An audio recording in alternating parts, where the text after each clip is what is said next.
Hey everybody, I want to give a shout out to Mike at Wildcat Creek Survival.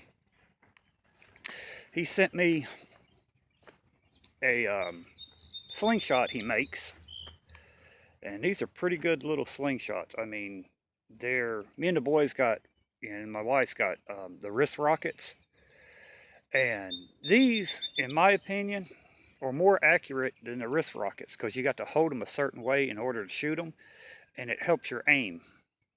He makes a video on how to make these, and he also sells these.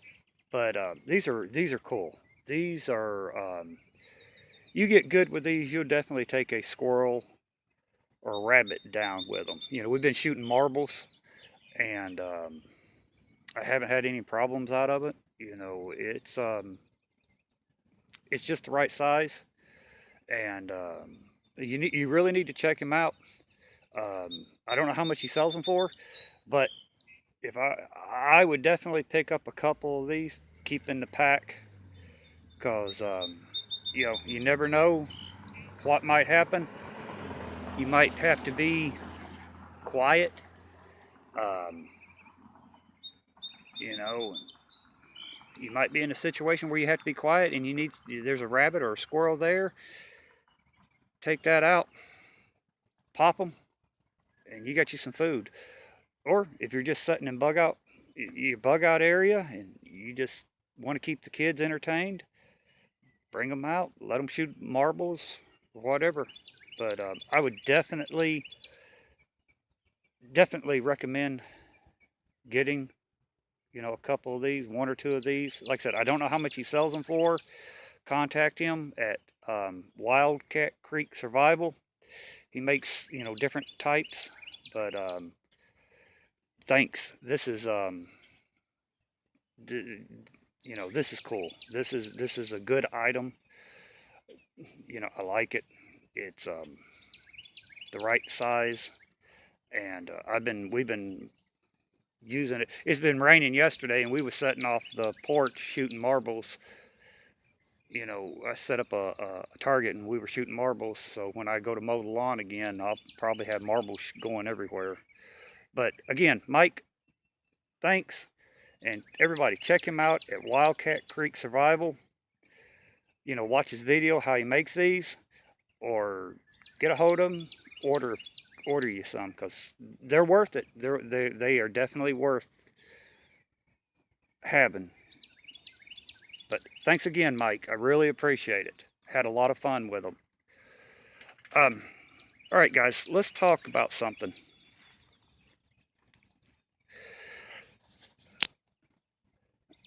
Let's talk about fear. You know,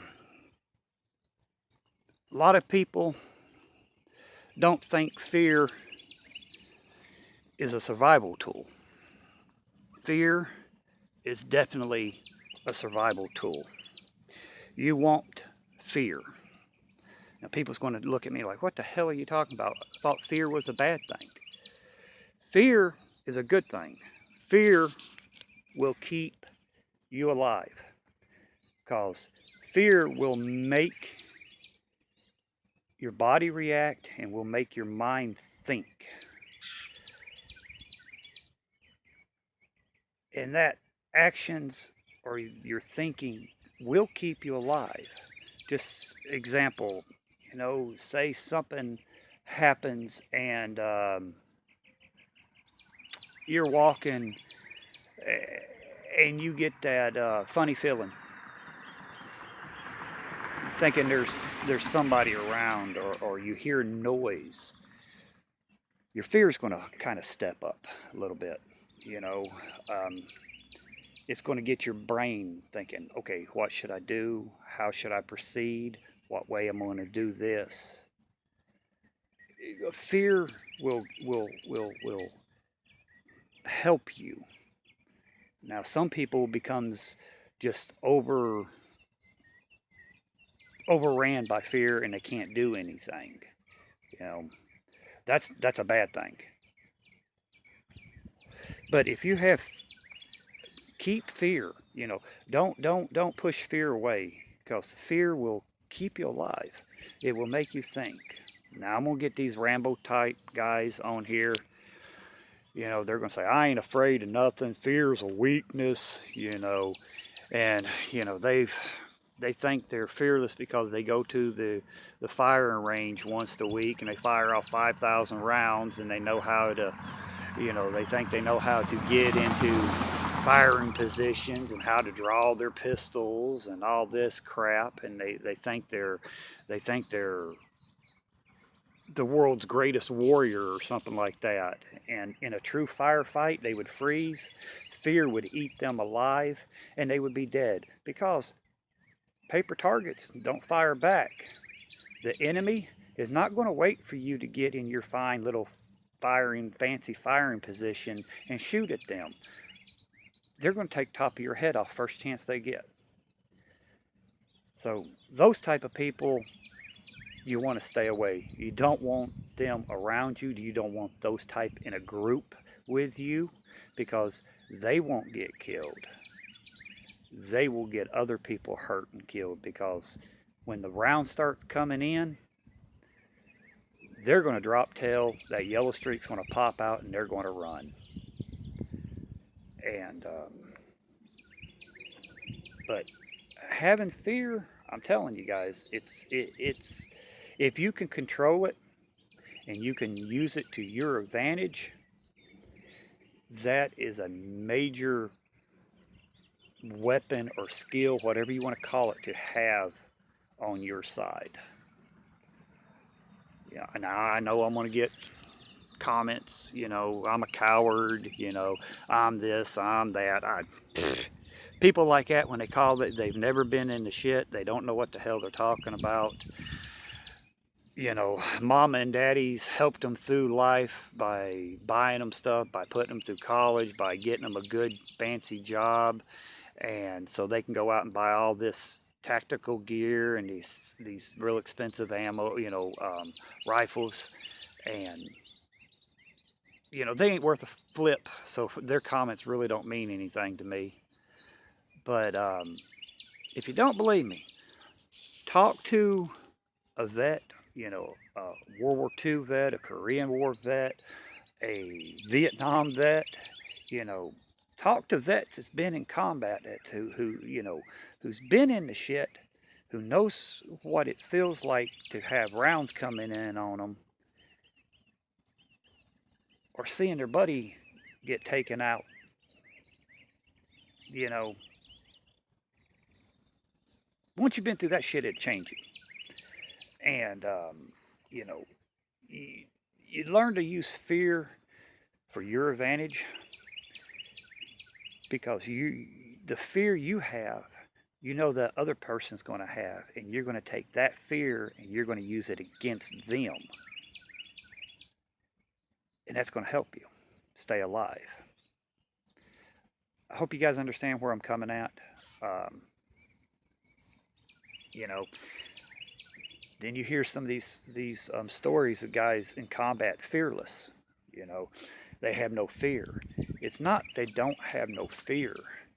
It's just they've had enough. You know, they've seen so much. They've seen their brothers in arms being taken out, and they've just seen so much. They go numb. You know, they don't care about their self. They care about their buddies, their brothers. You know, they don't want to see anything happen to them, but they don't care what happens to their self, because they're ate up. They're just tired. They want it to end one way or another. You know, fear can do that too. You can just see so much, and your body and your mind just becomes numb, and you want it to end one way or another. You want it to end by getting your brains blown out. You want it to end to get blown up. You know, you just want it to end so it will be over with. You know, they call them fearless. It's not being fearless. It's just, you know, a body and your mind can just take so much until you say, you go numb, and you say you want it to end. You're done. But you're not going to put your buddies and your brothers in jeopardy. you're going to be the one, you know, if somebody's down, you're going to jump up and say, I'm going after them, you know. You want to make sure they come out of there and not really care what happened to yourself, but you don't want your brother to lay there and not make it. You'd much rather not make it and have them live, you know. People call that fearless. It's just I don't know, mind over matter thing, I guess. I'm not no psychiatrist. I don't know the fancy words for it, you know. Um, you just got to experience for yourself, and then you know what you know the words or whatever. But um, but still, guys, fear. You know, fear is a good thing. If you have a little fear in you, it will keep you alive. It will keep you on your toes. You know, you won't be these Rambo types thinking, you know, I'll go out there with 20 people firing at me. I'm going to stand there and I'm going to take them all out. Yeah, they're going to die. They're going to get blown away. You know, 9 out of 10 of them, if something does happen and you find them, they're going to be shot in the back or the back of the head because they're going to be running. Those type of people I do not want around me. You know, I don't. I'd much rather be a lone wolf, me and my family, by ourselves. And if I had to have that type of person in a group or community, I'd just do it on my own because I would stand a better chance and my family would stand a better chance alone with without those people around instead of and if you were in a group with people like that, you're in deep shit. But you know, another example of fear, say you're walking down the street and you see three guys cross over coming towards you. You know, people might not call it fear, but it will be fear of what are they up to? Are they out to do me harm? Are they out to rob me? So your mind and your body is getting prepared every step closer they get to you. You know, if you're carrying a knife or you're carrying a gun, your hand is going to be adjusted where it's on there. It's going to be, you know, the clasp is going to be undone so you can pull it out. You're not going to be surprised. You know, they could walk past you, nothing happens. But then they could stop you and say, hey, you got a couple of bucks, we're broke. Or a guy could pull a knife out or pull a gun, try to rob you. You're going to have the upper hand on them because you're going to be ready for the potential outcome and you're going to either shoot them or you're going to stab them. That's that's a you know, a form of fear. But people don't think it's fear. They think, oh, I'm just ready for it, my training. No, that's called a form of fear because you're wondering what's going to happen. It's your body and your mind telling you to get prepared. Just like, you know, I can sit here and I can name 100 different examples. People will understand it or people will not understand it and say, oh, you know, you're wrong. But just think about what I said. Have you guys been in a situation where you got that little fear shake and it got you thinking and it helped you out? You know, just think about what I'm saying. Leave a comment below. You know, tell me if I'm wrong. Tell me if I'm right. You know, I know I'm going to get some Rambos on here, you know, call me every name in a book.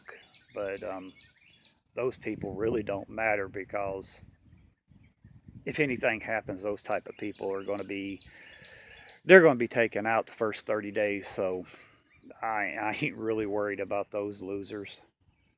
But I'm talking to the real, you know, the normal real people who actually listens, who actually thinks, you know, the ones who actually wants to make it, you know, like all my sub friends, you know, you guys are great again.